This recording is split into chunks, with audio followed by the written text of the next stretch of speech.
쌍둥이인데 무게 차이가 많이 나서 그렇군요. 쌍둥이들이 아이가 비슷하게 자라는 게 좋은데 한 아이는 많이 크고 한 아이는 작은 경우들이 있죠. 일반적으로 태반을 따로 가지고 있을 때는 차이가 많이 나도 문제가 좀 적지만 태반을 하나 공유하고 있는 아이들의 경우에는 차이가 많이 날 때 두 아이 다 좋지 않을 수 있습니다. 왜냐하면 한쪽 아이가 많이 먹는 거고 한쪽 아이는 조금 먹는 거거든요. 그런 경우는 심각한 문제가 생길 수도 있습니다. 그렇지만 태반을 공유하지 않고 따로 있는 경우들 차이가 어느 정도 나는 것도 그게 크게 염려할 것은 아니지만 산과 의사들은 일반적이지 않는 경우에 대해서는 좀 더 신경을 쓰고 또 관찰하게 됩니다. 대학병원을 가지 않고도 쌍둥이 자연분만이 가능한가요? 라는 질문이시네요. 사실은 의학적인 기준은 쌍둥이 경우에 두 아이 다 머리가 아래로 있을 때 자연분만이 가능합니다. 첫 아이는 머리가 아래로 돼 있는데 둘째 아이는 거꾸로 있는 경우가 있으세요. 그 경우는 원칙은 수술하는 것이 원칙이시긴 하는데 선택적으로 자연분만을 시도할 수 있다. 근데 그것이 원칙은 아니고 그것도 하나의 선택의 방법이다. 다만 머리가 둘 다 아래로 있을 때는 여러분께서 원하시면 자연분만을 시도해 보시는 것도 좋겠다.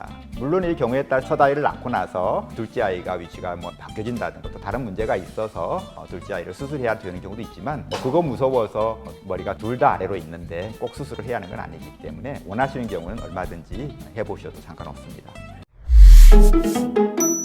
쌍둥이가 2.5kg 미만일 경우 모두 인큐베이터에 들어가나요? 라는 질문이네요. 네. 사실 아이가 출산했을 때 인큐베이터에 들어가느냐 안 들어가느냐 이게 궁금하신 경우들이 많고 그걸 염려하시는 경우들이 많은데 인큐베이터 사실 들어가고 안 들어가보다 더 중요한 것은 태어났는데 아픈 아이들은 밖에 놓고 치료하는 게 아니고 신생아기 때문에 인큐베이터에 잘 보호하면서 치료를 하게 됩니다. 그래서 인큐베이터에 들어가 있는 아이 중에는 두 가지 종류 아이가 있는 거죠. 아픈 아이와 그냥 작기 때문에 들어있는 아기. 그러니까 작기 때문에 들어간 아이는 사실은 인큐베이터 아닌 곳에 체온만 조절을 해주면 된다는 거거든요. 근데 밖에서 그렇게 하는 것보다는 인큐베이터에 넣어놓고 체온 조절하는 게 아기가 편하거든요. 그렇게 있는 경우들은 인큐베이터에 넣어주는 게 좋겠죠. 다만 아파서 들어가 있는 경우들은 아프다는 것 자체가 문제인 거죠. 그래서 2.5kg를 기준으로 해서 인큐베이터에 넣어두지는 않고 아기가 아픈지 안 아픈지를 구분해서 인큐베이터에 넣어서 아기를 편하게 해주기도 하고 일반적으로 체중 기준은 이제 병원마다 많이 다른데 한 2.2kg 전후를 가지고 이제 한다 생각하시면 됩니다. 물론 2.5kg 이하를 작다고는 하긴 하지만 2.5kg 이하가 돼도 아기가 특별히 아프거나 그러지 않으면 인큐베이터에 있지 않은 상태에서 아기를 돌봐주기도 합니다. 인큐베이터에 들어가 있고 아니고는 별로 중요하지 않다. 물론 아주 작은 아기를 제외하고는 아기가 아프지 않으면 잠깐 인큐베이터에 넣어서 편하게 돌봐주는 것이 더 좋은 거죠.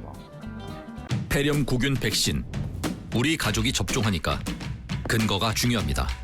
국내 허가 이후 10년 이상 사용되었으며 접종 후 실제 효과가 확인된 화이자 폐렴구균 백신 프리베나 13. 확인하세요. 근거.